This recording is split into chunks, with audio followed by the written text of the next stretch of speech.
باب الصفات الحروف. ګورئ په دې باب کې یعنی نن په دې درس کې صفات دي. صفات د صفت جمع ده. صفات ویل کېږي هغه کیفیتونو ته، هغه حالاتو ته، هغه ځانګړتیاو ته یا هغه خصوصیاتو ته چې یو حرف ورسره د مخرج نه څه کېږي؟ ادا کېږي. دغه صفات په دوه قسمونو سره دي. یو ته ویل کېږي صفات لازمه او بل ته ویل کېږي صفات عارضه. صفات لازمه هغه صفاتو ته ویل کېږي چې دا د یو حرف نه جدا کېږي. د حرف دپاره دا لازمي شی ده، جزء لا ينفک ده، کله هم نه جدا کېږي. او که دغه صفت په دې حرف کې ده او تا ترې نه جدا که نو لوی مشکل به ځان ته پیدا کړي، معنوي مشکل پیدا کېږي. یعنی صفات لازمه هغو صفاتو ته ویل کېږي دا په حروفو کې همیشه وي، همیشه دپاره وي، په ټولو حالاتو کې وي. او یو شی چې پکې وي او ته ترک او د ترکولو کوشش وکړې نو هلته به د لحن جلي سبب جوړ شي. صحیح شو؟ صفات لازمه ته صفات لازمه هم وایي، صفات ذاتیه هم وایي، صفات ممیزه هم ورته وایي، صفات مقومه هم ورته وایي او صفات مشترکه هم ورته وایي. دا نومونه دي، په مختلفو کتابونو کې دي شي تاسو مخې ته راشي. صفات عارضه د نوم نه معلومیږي. دا هغه صفتونه دي چې دا په حرف کې په یو حالت کې وي او په یو حالت کې نه وي، بلکې دا په خپله په یو سبب باندې بنا وي. یو بل خارجي سبب او عامل د وجې نه دا به څه کېږي؟ واقع کېږي. هم د نوم نه معلومیږي چې دا عارضي شی ده، یو حالت کې به وي او یو حالت کې به نه وي. د دې په ترک باندې معنوي فساد نه رامنځته کېږي، بلکې د کلمې او د حرف په ښایست کې څه راځي؟ ظاهري جوړښت او په ظاهري حسن او ښکلا کې کمی راځي. دا د صفاتو تعریف. بیا موږ تاسو یو خبره بل هم کړې وه، مخارج او صفات دا دواړه د حروفو لپاره لازمي دي. مخارج ذکر شول، صفات ذکر کېږي. موږ ویلو چې مخارج د حروفو دپاره په مثال د تلې ده، ترازو، په هغې کې د هر حرف وزن معلومیږي، اندازه معلومیږي. دا حرف د خپل مخرج نه دا شوی ده، پوره ده او که نه ده، کامل ده او که نه ده. تله کې څه معلومیږي؟ اندازه معلومیږي. او دا نن چې کوم صفات موږ بیانوو، موږ د دې مثال په مثال د هغه زرکاڼې ده چې په هغې باندې اصلي او جعلي سره زر پرې معلومیږي. ته زم سواد وایم تم سواد وایې، متوجه شئ. زم سواد وایم تم سواد وایې، زم سین وایم تم سین وایې. زه وایم چې زما سین صحیح ده، ته وایې زما سین صحیح ده، نو دغه زرکاڼې به پرېږدې، دا صفات به ورته پرېږدي چې په سین کې تا ټول صفات پوره کړي که ما صفات پوره کړي دي. کوم یو کې چې صفات پوره وو نو هغه به اصلي سین راوخیږي، او کوم یو کې چې کم وو نو هغه به جعلي وي. نو دا زرکاڼې باندې د زرګران هم دغه شی معلوموي، اصلي سره زر او جعلي سره زر پرې معلوموي. نو موږ د یو چا د قرآت د ښوالي او د بدوالي معیار دغه قواعد دي. په دې باندې موږ د هغې څه معلومولی شو چې دا اصلي سواد ده او دا بدل سواد ده، دا اصلي طوا ده او دا جعلي طوا ده چې جعلکاري پکې کړې ده. صفت استعلا پکې نه ده ویلې، خو په شونډو باندې ببر کړې ده، جعلکاري ده که نه؟ جعلي ده. نو دا صفاتو باندې څه معلومیږي؟ د هغې هغه کیفیت ورباندې څه کېږي؟ معلومیږي. صفات ډېر فایدې لري. تحسین د الفاظو راځي ورباندې، ځکه چې حرف کامل شو، ټولو کیفیاتو سره ادا شو، نو هغې کې حسن راځي، ښکلا ورباندې راځي. او په دې سره پیژندل کېږي ورباندې قوي حروف، ضعیف حروف، کم حرف قوي ده او کم حرف ضعیف ده. او بالخصوص هغه حروف چې د یو مخرج ادا کېدونکي دي یا هم آوازه حروف دي، د هغې آوازونو صفایي په څه شي باندې راځي؟ صفاتو سره راځي. صحیح شو؟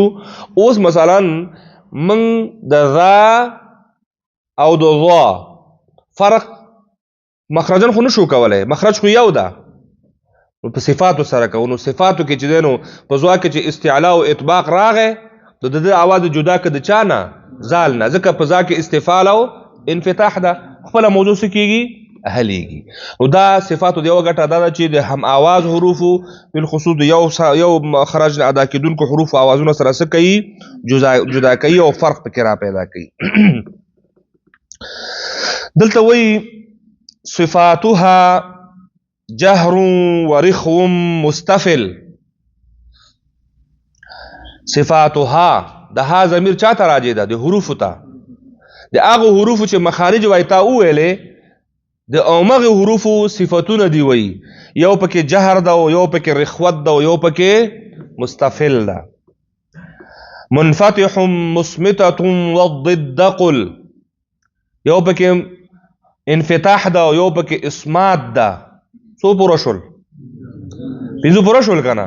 وی والضد قل، او د دوی ضد ته وی دا وی، دا خو ته ویلې او د ضدونو تر یعنی دا صفات لازمه متضاده دي. دا هم دې نه تا ته وجه دا صفات یعنی صفات لازمه په څو قسمه شول؟ دوا. صفات لازمه متضاده، صفات لازمه غیر متضاده، یعنی لس صفاتونه دي دا صفات لازمه متضاده دي. پنځه دلته ذکر کړ، جهر ورخ مستفل. جهر دا، رخوت دا او استفال دا، انفتاح دا او اسمات دا. څو شول؟ پنځه.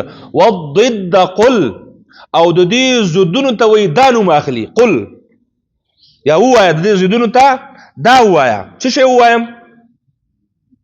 محموسها. هلته اول کې څه ذکر شوی و؟ جهر. د جهر څه شی شو؟ محموسها. د هغې ضد محموسه ده چې د هغې حروف دي فحثه شخص سکت. محموسها فحثه شخص سکت. د محموسه چې د مجهوره ضد دا حروف دي لس چې دا مجموعه ده فحثه شخص سکت. یعنی د دغه لس حروفونه علاوه نور چې پاتې شو هغه به چېرته پیدا کېږي؟ د ده په ضد کې. ضد یې څه شی ده؟ جهر ده. او د جهر مجموع خو تاسو ته یاد ده. چاته یاد ده؟ قل ذو ربط جند مطیع. بالکل صحیح شو، حل شو مسله د جهر. اوس وی الته دوم ذکر شوی و جهر ورخ مستفل، رخوت. او د رخوت ضد څه ده؟ شدیدها. رخوت ضد چې دی نو شدیده ده. او لفظ اجید قطیم بکت ده حروف دي. لفظ اجید قطیم بکت یعنی د شدیده حروف مجموعه ده. اجید قطیم بکت، اجیدو کا قطابتا. الته داسې موږ ویلو او ما دلته ده اجید قطیم بکت. نو شعر کې یو ځای کړي دي کنه. لفظ اجید قطیم بکت دا چا مجموعه ده؟ د شدت، شدیده. نو دلته خو پوره نه شو. وبین رخو والشدید لنعمر. رخوت وای مخکې ذکر شوی او شدت اوس ذکر شو.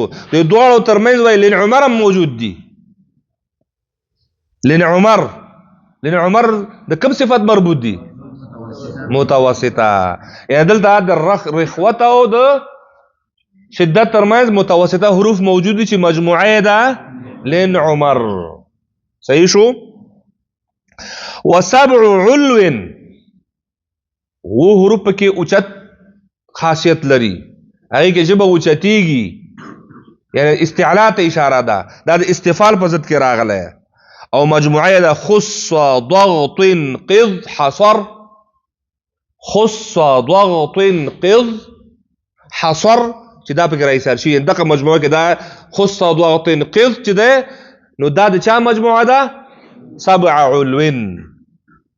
هغه و حروف چې مستعلیه دي هغه خص ضغطن قض دي. حصر چې په همدې کې پیلې شوي دي، ایسار راکړی شوي. یعنی دغه خص ضغطن قض چې ده نو دا حصر معنا ده چې دا په دغه کې مجموعه کې دا حروفونه راحصار دي. صحیح شو؟ پوه شو په دې خبره؟ د استعلا حروف څو دي؟ خص ضغطن قض. همدا شول کنه. سبع علوین او پکې مستعلیه حروف دي چې مجموعه ده خص ضغط قض. حصر څه معنا شوه؟ یعنی دغه و حروف په دغه مجموعه کې راایسار دي. صحیح شو. او د استعلاء ضد خو مستفله واخو مخکې ذکر شوی و بیا اخر کې وایي وصاد ضاد طاء ضاء مطبقه صاد او ضاد طاء او ضاء دا څه شی دي مطبقه دي انفتاح ضد ده که انفتاح خو مخکې ذکر شوی و دا ضد ده وفر من لب الحروف المزلقه او فر من لبن چې دی دا حروف مزلقه دي لاس پوره شول که پوره نه شو پوره شول که نه اوس وګورئ صفات وایي پنځه ذکر کړل دا پنځه دي او دا نور راروان پنځه د دې ضد دي کومو کې دغه راروان پنځو ضدونو کې ټول هغه حروف ورسره وښودل نو چې حروف ورسره وښودل نو هغه کومو کې چې حروف نه وښودلي نو هغه ضدین دي هلته موجود دي نو هلته فحثه شخص سکت د مهموسه شو متباقي مجهوره شو لفظ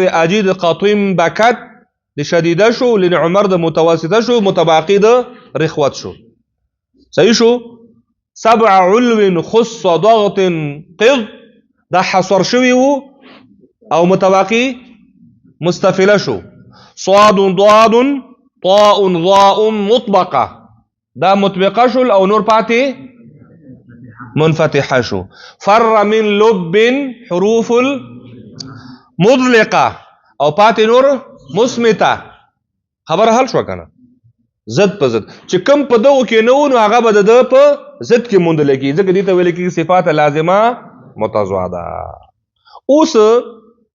اوس که راشو موږ دې ته همس تعریف کو همس ویل کېږي ټیټ آواز پس آواز ته او جهر ته جهر ویل کېږي اوچت آواز ته همس کې به سا جاری وي او په جهر کې به سا بند وي لنډ لنډ تعریفات کوم ځکه تفصیلي خو تاسو ته یاد ده صرف هغه ستاسو هغه زاړه هغه لږ شاټ کوم چې لږ زوړ هغه ته لږ لاړ شي نور خو تاسو ته یاد دي ښه شدت ویل کېږي سختی ته شدیده حروف څو دي اته اجید که قطب ته الته اوس اجید قطم بکت دا هغه حروف دي چې د دې حروف ادا کولو کې به آواز فورا بنديږي او حرف به قوي او سخت ادا کیږي د دې ضد رخوت کې به چې دنو आवाज جاری پاتې کیږي او حرف به نرم ادا کیږي لن عمر والا حروف چې متوسطه صفه ده دا به نه به شدیده غوندې سخت وي او نه به رخوه غوندې نرم وي بلکې شدت او د رخوت یعنی سختی او د نرمی او درمیاني حالات به اختیاري صحیح شو او حروفو کې جو پورته جګیږي دا به ډک لوستل کیږي خص ضغط قض صحیح شو او متباقي مستفله دي او استفال کې چې جب ټیټ پاتې کیږي نو حروف به باریک لوستل کیږي دلته اخر کې ته ویل چې صاد ضاد طاء ضا څه شي دي مطبقه یا مطبقه دواړه ویلې شي ښا فتحې سره دا مطبقه دي اطباق معنی الساق نختل پورته جګیږي او دسه جګیږي چې بخین نخلی نو په دې کې بچیدانو شون مستحر مطبقه مستعلیه ده مخینه مستعلیه او دلته مطبقه مرتبط شامل شو لہذا دې کې به 100 درجه تفخیم وي 2 درجه تفخیم وي او چې کم د غسلور نه پاتې شو هغه به منفتحه وي او منفتحه حروف باریک دي الا 3 حروف خا غین او قاف هغه کې به د استعلاء د وجه نه 1 درجه تفخیم بکی موجود وي او مزلقه حروف زلق خویدلو ته ویل کېږي یعنی په مفر من لبن کې به حروف چې دی نو د خپل مخرج نه په اسانۍ سره ادا کېږي لکه یو شی چې د خویداڼې ځای نه په اسانۍ سره وښویږي او چې کوم مثبته دي هغه د خپل مخرج نه په ایسارېدو او په کلکوالي سره ادا کېږي نو دا د صفات لازمه متضاده وصلى الله تعالى على خير خلقه محمد وعلى آله وأصحابه أجمعين